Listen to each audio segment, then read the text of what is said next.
하나님 앞에 예배 드리기 위해서 나오신 여러분에게 하나님의 크신 은총이 함께 하실 줄로 믿습니다. 자, 오늘은 하나님의 참된 은혜라는 제목으로 하나님의 말씀을 함께 나누겠습니다. 오픈도어스라는 국제 선교단체가 있습니다. 그 선교단체에서 2020년 그러니까 올해죠. 올해 1월 15일에 2020 세계 기독교 감식 목록이라는 것을 발표했습니다.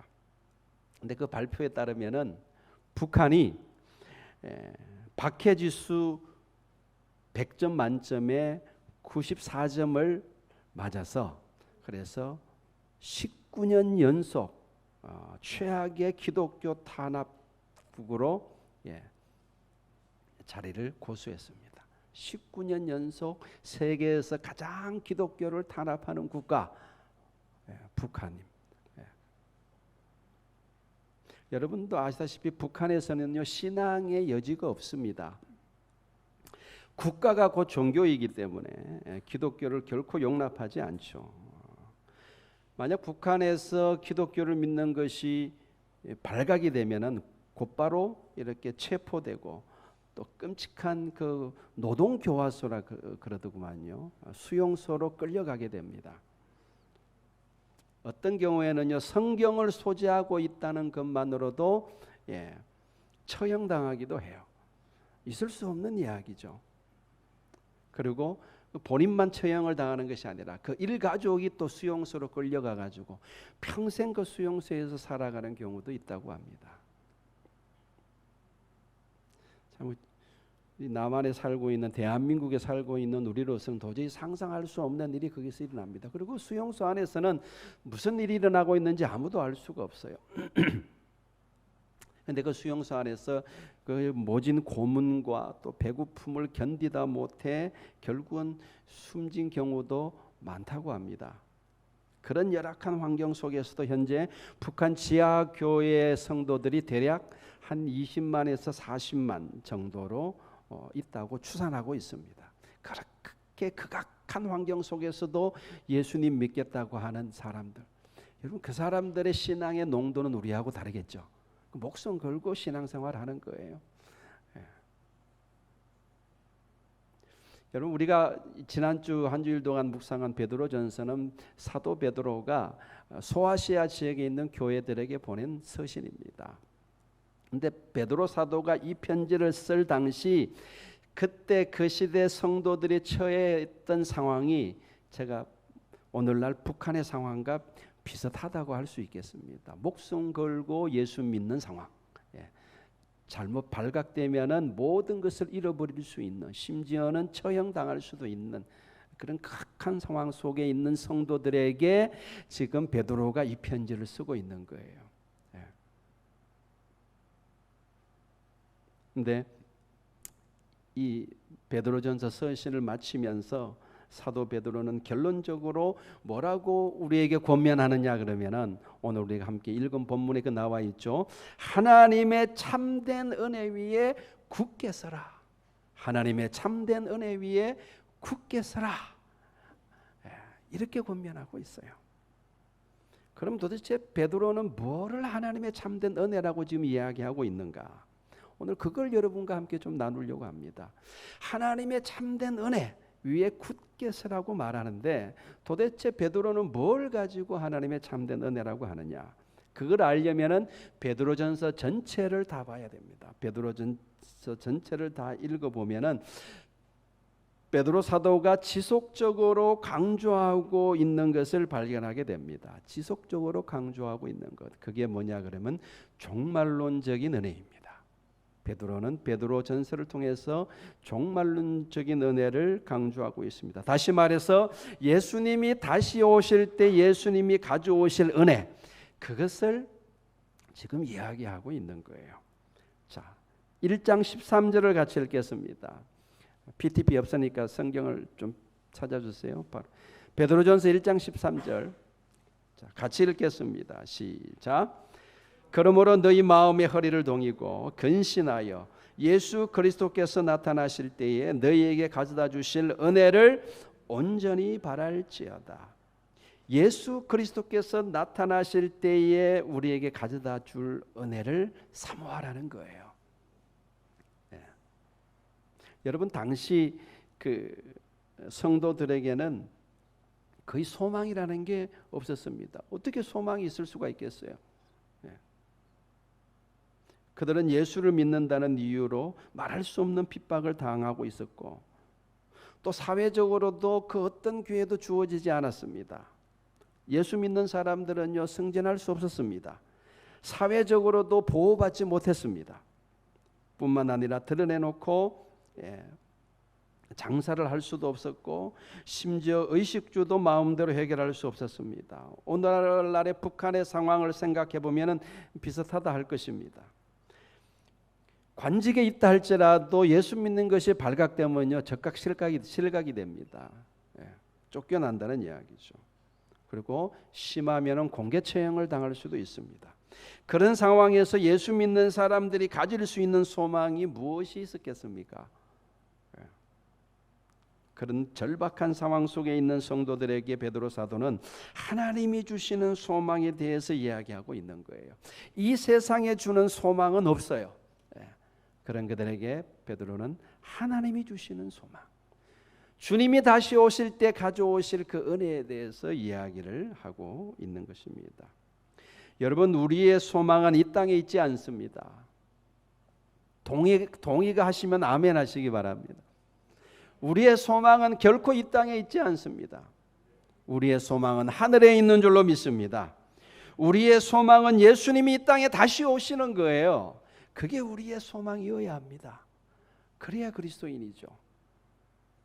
그래서 예수님께서 만왕의 왕으로 온 우주의 심판자로 이 땅에 오셔서 악인들을 다 심판하시고 그리고 이 땅에서 끝까지 믿음으로 살아간 하나님의 백성들에게 합당한 보상을 주시는 거예요. 그것이 우리가 바라보아야 될 하나님의 참 은혜인 줄로 믿습니다. 여러분은 지금 무엇을 바라보고 살고 계시나요? 혹시 이 땅에서 잘 되는 것을만을 바라보고 있지는 않습니까? 물론 하나님이 우리가 이 땅에서도 잘 되게 하실 것입니다. 저도 우리 아이들이 잘 됐으면 좋겠어요. 그게 솔직한 부모의 마음입니다. 그리고 저는 우리 성도들도 정말 잘 되기를 바랍니다. 어느 목회자가 성도들이 잘 안 되기를 바라는 목회자가 있겠어요? 그러나 여러분 우리가 진정으로 바라보아야 할 은혜는 예수님이 이 땅에 다시 오실 때에 가져오실 은혜라는 것입니다. 우리는 그걸 바라보고 살아야 돼요. 1장 24절을 보시기 바랍니다. 같이 읽겠습니다. 1장 24절 시작. 그러므로 모든 육체는 풀과 같고 그 모든 영광은 풀의 꽃과 같으니 풀은 마르고 꽃은 떨어지되 여기까지요. 그러니까 우리 육신의 삶이 뭐와 같다는 겁니까? 풀과 같다. 그 다음에 우리가 이 땅에서 얻는 모든 영광은 풀의 꽃과 같다. 이렇게 비유합니다. 그러니까 우리가 반드시 기억해야 될 것은 여러분 풀은 마르죠. 때가 되면 풀은 마르고 꽃은 떨어집니다. 마찬가지로 우리 육신은 언젠가는 이렇게 말라 비틀어질 때가 옵니다. 우리 육신도 반드시 마릅니다. 그리고 우리가 이 땅에서 이 세상에서 얻은 영광은 반드시 떨어지는 날이 온다는 것입니다. 우리가 생각하는 것보다 훨씬 빨리 그 날이 옵니다. 지난주에 박원순 서울시장이 자살했습니다. 참 안타까운 일이죠. 그는 서울시장을 3선이나 했어요. 그러니까 나름대로가 아니죠. 굉장히 성공한 정치인이었습니다. 그리고 그는 차기 대통령 후보로도 거론되는 정치적인 거물입니다. 그러나 그의 영광은 풀은 마르고 꽃이 떨어지듯이 하루아침에 떨어지고 말았습니다. 그의 죽음과 관련해서 수많은 이야기들이 오고 가지만 우리 그리스도인들은 정치적인 시각으로 바라볼 것이 아니라 신앙적인 시각으로 바라봐야 합니다. 그의 안타까운 죽음을 통해서 하나님이 말씀하시고자 하는 게 뭐겠어요? 하나님은 뭘 우리에게 말씀하시고자 하겠습니까? 이 땅에서의 영광 그거 잠깐이다. 오늘 피었다 오늘 지는 들꽃과 같은 것이다. 하나님이 그거 우리에게 말씀하고 있지 않겠어요? 여러분, 우리 그리스도인들은 이 땅에서의 영광만 바라보고 살아서는 안 됩니다. 그것은 너무나 어리석은 것입니다. 그리스도인들은 항상 영원한 영광을 바라보고 살아야 합니다. 하나님이 주실 영원한 축복을 바라보고 살아야 합니다. 그리고 우리의 신앙은 언제나 다시 오실 예수님을 바라보는 신앙, 재림 신앙이어야 합니다. 여러분, 1장 7절을 같이 읽겠습니다. 베드로전서 1장 7절 시작.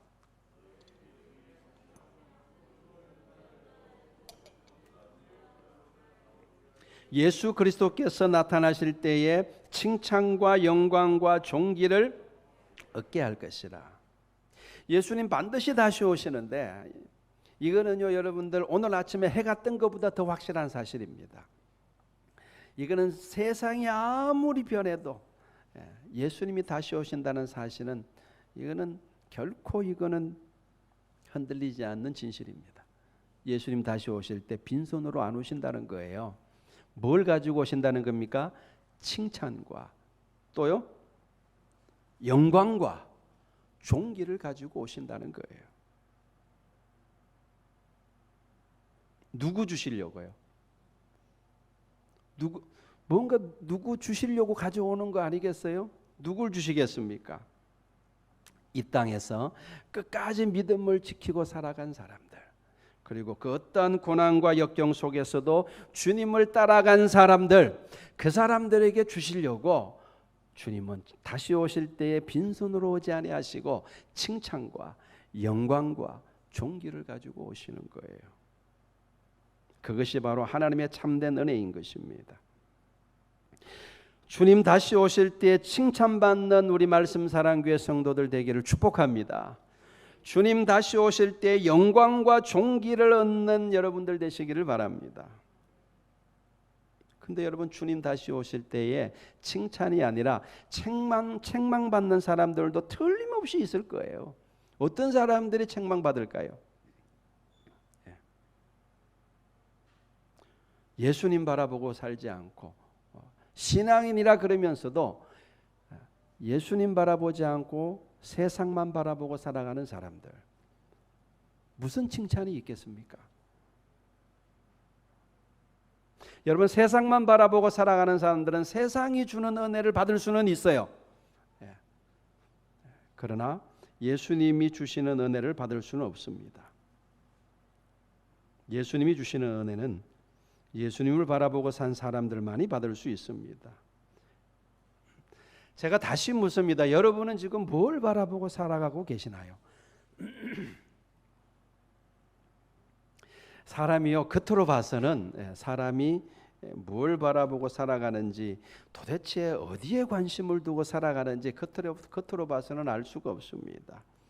어떻게 그걸 알 수 있느냐? 저 사람이 뭘 바라보고 살아가는지, 도대체 뭘 소망하며 살아가는지 그걸 어떻게 알 수 있느냐? 빼앗아 보면 알 수 있어요.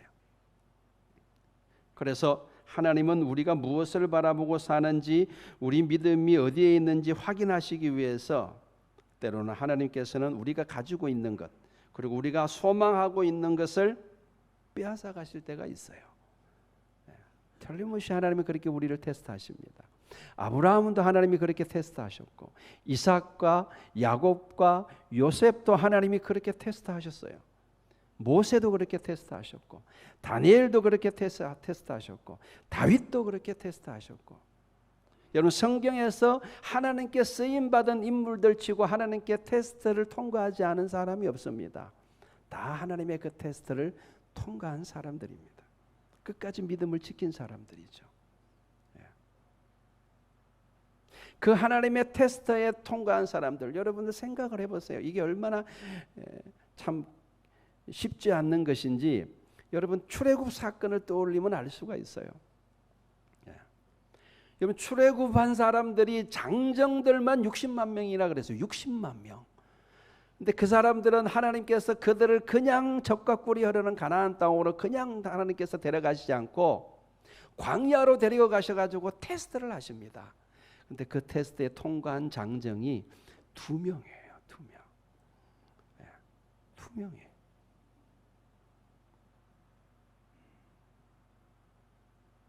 근데 어쨌든 하나님은 반드시 우리를 테스트하십니다.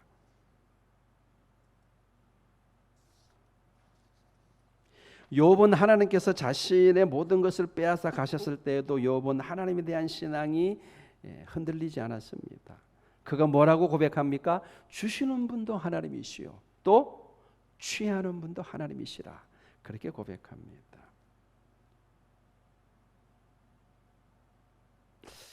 하나님이 부족한 저도 테스트 하셨어요. 저는 그렇게 믿습니다. 하나님이 제가 바라보고 소망하는 것을 다 빼앗아 가셨어요. 그때 저는 굉장히 심하게 흔들렸습니다. 제가 굉장히 심하게 흔들렸다라는 것은 뭘 이야기하는 겁니까? 제 마음이 온통 이 세상에서 성공하는 것에 집중하고 있었다는 것을, 그걸 뜻하는 거죠. 그걸 하나님이 빼앗아 가시니까 제가 너무너무 흔들렸던 겁니다. 그리고 계속되는 연단 속에서 저는 비로소 저의 참된 모습을 보게 되었습니다. 지금은 더 이상 제가 이 땅에서 성공에 제 마음을 두고 살지는 않습니다. 한때는 내가 정말로 성공한 목회자가 되리라, 이 욕심에 가득 찼던 것 같아요.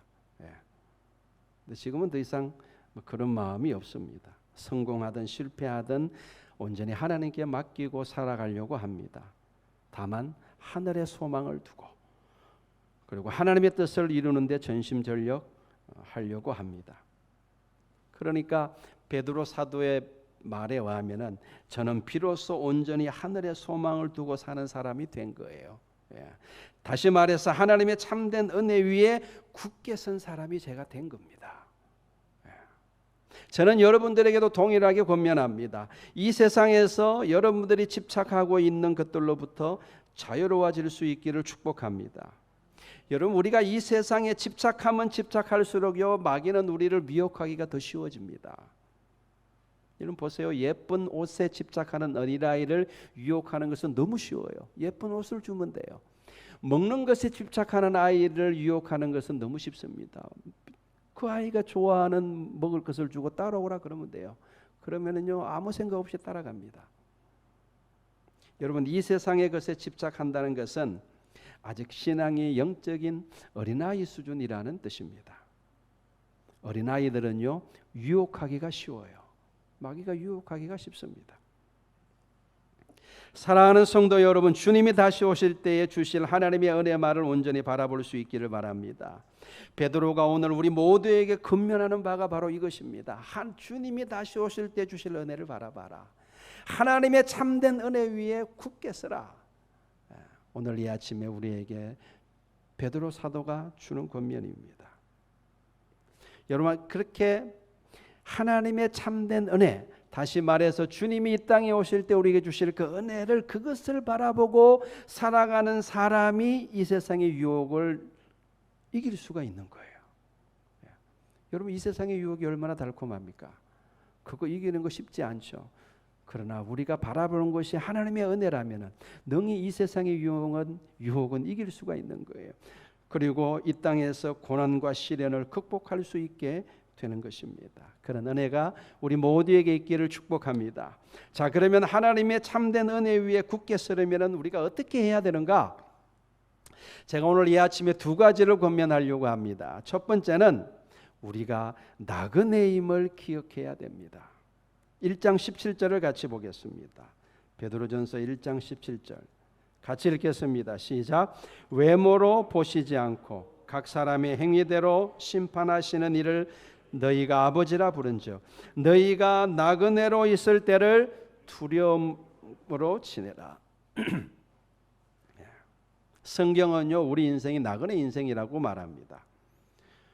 그러니까 우리가 살고 있는 이 세상이 종착역이 아니라는 거예요. 우리는 가야 할 영원한 본향이 있는 사람들입니다.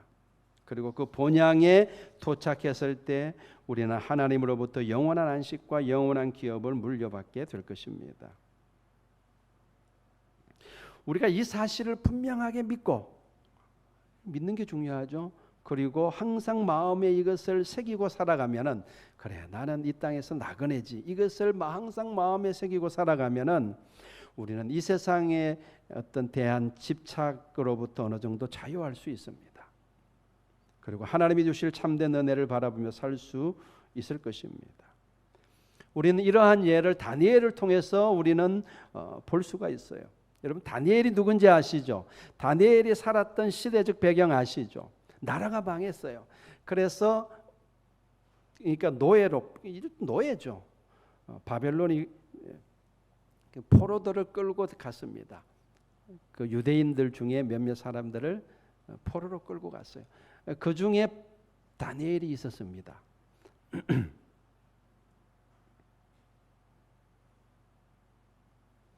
근데 다른 사람들은 모르겠는데 다니엘에게는요, 이게 남다른 기회가 되었어요. 왜냐 그러면은 바벨론으로 포로로 끌려갔지만 그 수많은 소년들 가운데 뽑혀서 왕궁에서, 바벨론 왕궁에서 교육받을 기회를 잡은 겁니다. 그래서 바벨론에서 그러니까 성공의 발판을 마련할 기회가 온 거예요.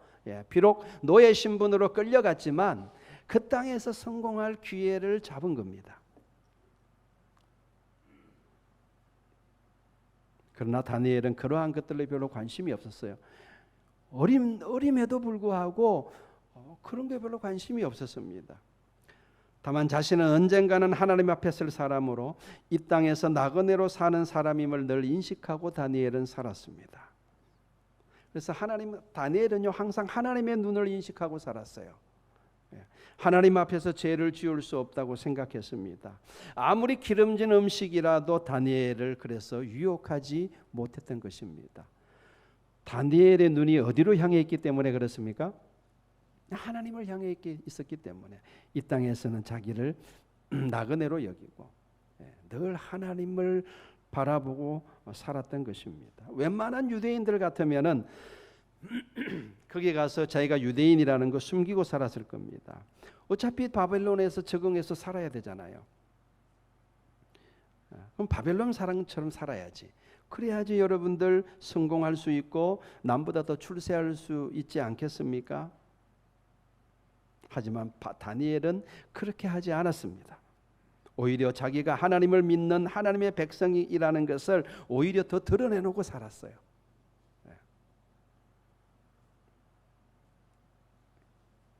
그의 관심은 오직 하나님께 있었습니다.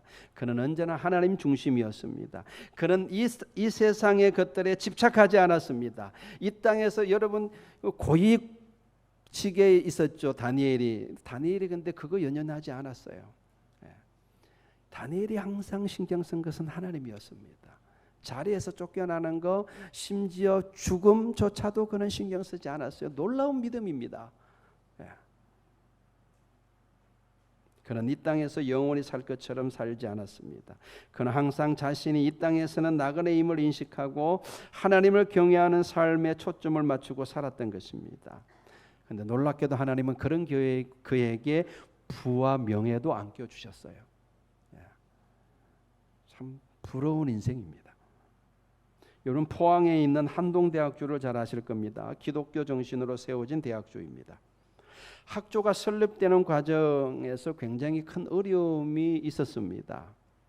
근데 이것을 잘 극복하고 이겨내서 그래서 전국에서 우수한 학생들이 몰려드는 아주 좋은 대학이 되었죠. 근데 이 설립되어지는 과정에서 이 어려움들을 아마 제대로 극복하지 못했다면은 그렇게 훌륭한 대학이 되지는 못했을 겁니다. 근데 그렇게 되기까지 그냥 된 것이 아니라 초대 총장이었던 김영길 박사님의 결단과 헌신이 있었기에 가능한 것이었습니다. 갈대상자라는 책을 읽어보면 그 내용이 자세히 기록되어 있습니다. 처음에 그 한동대학교가 설립되어지면서 초대 총장 자리를 이렇게 제안받았을 때 김영길 박사님은 그걸 거절했습니다. 왜냐 그러면 자기가 자기 자신을 잘 알았고, 그리고 자기는 과학자지 이렇게 대학 행정에는 전혀 은사도 없고 관심도 없었기 때문에 이런 지하에 거절을 했습니다. 그는 그때 카이스트에 초청되어서 카이스트에서 교수 자리 교수님으로 계셨고 평생 그 자리가 보장되는 그러니까 굳이 거기 가서 사서 고생할 이유가 없는 거예요.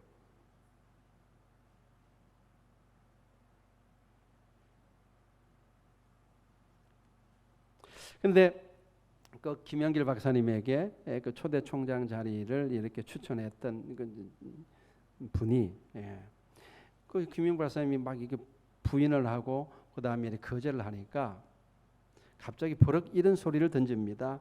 아니 장로님은 어떻게 기도도 한번 안 해보시고 그렇게 단번에 거절할 수 있단 말입니까? 이 한마디가 꽂혔어요. 그래서 기도하고 난 다음에 결단을 하게 됩니다. 그래, 비록 지금 있는 자리가 만족스럽고 평안함을 내한테 주고 명예와 또 이렇게 부를 주지만 내 이거 버리고 가겠다. 그리고 포항으로 내려가게 됩니다. 여러분, 우리가 이렇듯 지금까지 살아온 편안한 세계를 선뜻 버리고 나그네의 길을 선택할 수 있다는 것, 저는 그것이 축복이라고 믿습니다. 만약 김영길 박사님이 나그네 삶을 살지 않고 카이스트에서 평생 교수로 있었다면 그의 육신적인 삶은 평안하고 윤택했을지 모르겠지만 그의 마음이 하나님의 은혜를 갈망하는 마음은 점점 식어갔을 겁니다. 틀림없이 그랬을 겁니다. 천국을 바라보는 소망도 그렇게 크지 않았을 것입니다. 다만 현실에 안주하고 뜨뜻미지근한 신앙으로 살았을지도 모르겠습니다. 그러나 그는 나그네의 길을 가기로 작정했고 아브라함처럼 갈 바를 알지 못했지만 하나님의 부르심을 쫓아갔기에 그의 삶 속에서 역동적으로 역사하시는 하나님을 경험할 수 있었던 겁니다. 하나님이 살아계시고 하나님이 지금도 역동적으로 힘있게 우리의 삶 가운데서 역사하신다는 것을 하나님은 아무나에게 경험시켜 주시지 않습니다. 믿음을 가지고 아브라함처럼 나그네의 길을 걸어가는 사람들, 오직 다니엘처럼 하나님 한 분 바라보고 다시 오실 예수 그리스도를 바라보고 나그네의 길을 걸어가기로 과감하게 결단하는 사람들, 하나님은 그 사람들에게 당신을 계시하시는 거예요. 그건 예전에도 그랬고 지금도 마찬가지입니다.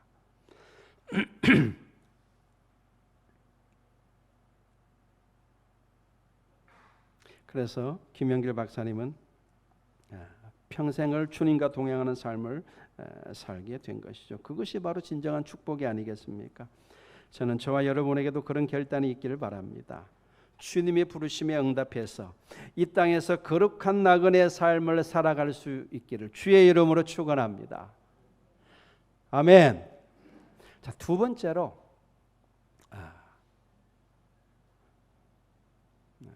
어떻게 하면 우리는 하나님의 참된 은혜 위에 굳게 설 수 있는가? 첫 번째는 우리가 나그네임을 기억해야 된다 그랬습니다. 두 번째는요, 주님이 오실 날이 멀지 않았다는 것을 항상 기억하고 살아야 됩니다. 4장 17절을 같이 읽겠습니다. 4장 17절.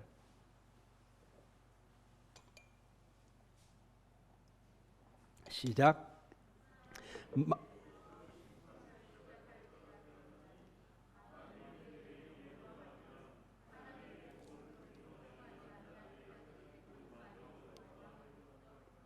죄송합니다. 4장 7절입니다. 7절 같이 다시 한번 읽겠습니다. 4장 7절 시작. 만물의 마지막이 가까이 왔으니 그러므로 너희는 정신을 차리고 근신하여 기도하라.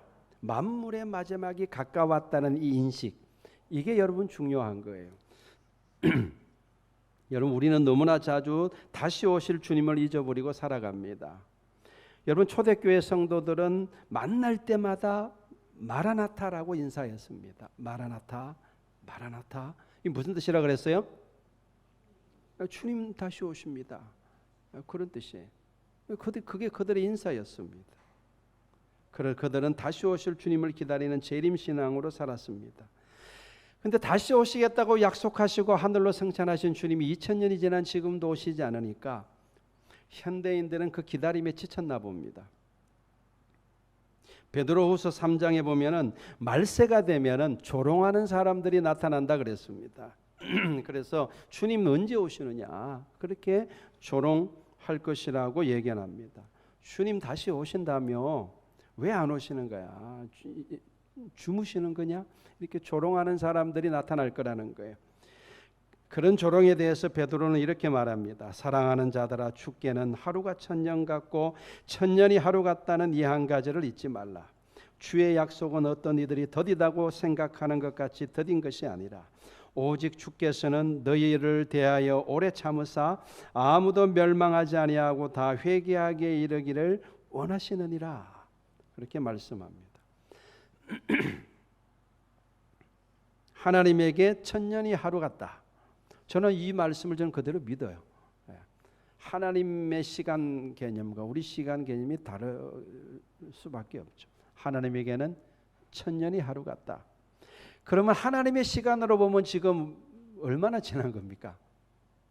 주님이 하늘로 승천하시고 난 다음에 지금 얼마나 지났어요?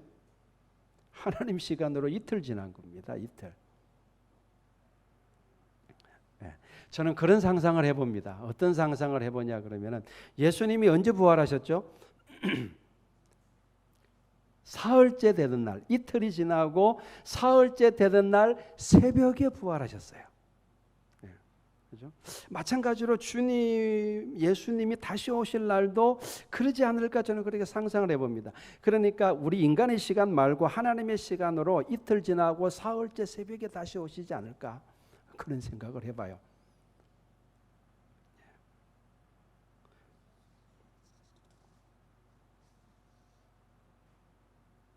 그러니까 천년을 하루로 치면은 지금 우리가 살고 있는 이 시대가 바로 이틀이 지나고 사흘째 새벽 되는 시간이죠. 그렇죠? 천년을 하루로 치면은 그렇지 않습니까? 뭐 이건 저 혼자 상상해 보는 겁니다. 그만큼 저는 주님의 재림을 기다리고 저는 살아가고 있습니다. 저는 이 세상에 대해서 더 이상 바람이나 소망이 저는 소망을 하는 것이 저는 없습니다. 이게 모르겠어요. 저는 이게 성경적인 신앙이라고 저는 봅니다. 저는 부자가 되고 싶은 소망도 저는 없어요. 그리고 권력을 잡고 싶은 소망도 없고 유명한 사람이 되고자 하는 소망도 저는 없습니다. 다만 저에게 한 가지 바람이 있다면 이 세상에 살아갈 동안에 어떻게 하든 하나님의 뜻대로 살기를 저는 원합니다. 그게 제가 가지고 있는 소망이에요. 어떻게 하든 하나님의 뜻대로 살아야 되겠다. 그리고 또 한 가지 바람이 있다면 하나님이 기뻐하시는 열매를 하나라도 나는 더 맺기를 원한다. 이게 제가 가지고 있는 소원이에요. 저는 주님 다시 오실 날을 바라보고 살기 때문에 저는 그 소망을 가지고 살아갑니다. 여러분은 어떠실지 모르겠어요. 이처럼 예수님의 재림에 대한 소망이 강하면 강할수록 우리는 주님이 다시 오실 때 우리에게 주실 은혜, 하나님의 참된 은혜를 더욱더 바라볼 수 있게 되는 것입니다. 그리고 그런 재림신앙은 이 땅에서 우리가 당하는 많은 고난과 시험들을 능히 극복할 수 있는 힘을 줍니다. 그리고 그 하나님의 은혜 속에 살아갈 수 있도록 우리를 붙잡아 주는 것이죠. 제가 오늘 이 아침에 여러분에게 두 가지를 권면했습니다. 하나님의 참된 은혜 위에 굳게 서라고 베드로가 우리에게 권면하는데, 베드로를 통해서 하나님이 우리에게 그렇게 말씀하는데 도대체 어떻게 하나님의 은혜 위에 굳게 설 수 있느냐? 제가 두 가지를 권면했죠. 첫 번째는 뭡니까? 우리가 나그네임을 항상 기억해라. 이거 잊지 말라는 거예요. 나그네임을 기억해라. 내가 이 땅에서 나그네라는 게 확실히 믿어지면요, 자유함이 임합니다. 영적인 자유함이 임해요. 자, 두 번째는 뭘 또 기억하라고요? 주님 다시 오실 날이 가까웠다. 주님 다시 오실 날이 가까웠다. 만물의 마지막이 가까웠으니 근신하여 깨어 기도하라. 항상 주님 다시 오시는 재림 신앙으로 무장하라는 거예요. 이 두 가지를 저와 여러분들이 기억한다면 우리가 이 땅에서 오는 수많은 어려움과 난관들을 능히 다 극복하고 주님이 가져오실 칭찬과 영광과 존귀를 받을 수 있는 주인공들이 다 될 수 있기를 바랍니다. 그럼 그렇게 재림신앙으로 무장하고 이 땅에 대한 소망이 아니라 하나님에 대해서 소망을 두고 살아가면 이 땅에서는 거지처럼 살아가느냐? 하나님이 절대 그렇게 하실 분이 아니죠. 우리에게 꼭 필요한 만큼 이 땅에서도 하나님께서 축복해 주실 줄로 믿습니다. 반드시 그렇게 하나님은 하십니다. 하나님은 지금도 살아계시고 하나님은 저와 여러분들을 사랑하시는 줄로 믿습니다. 그렇게 하나님의 참된 은혜 위에 굳게 서기를 주님의 이름으로 축원합니다. 기도하겠습니다.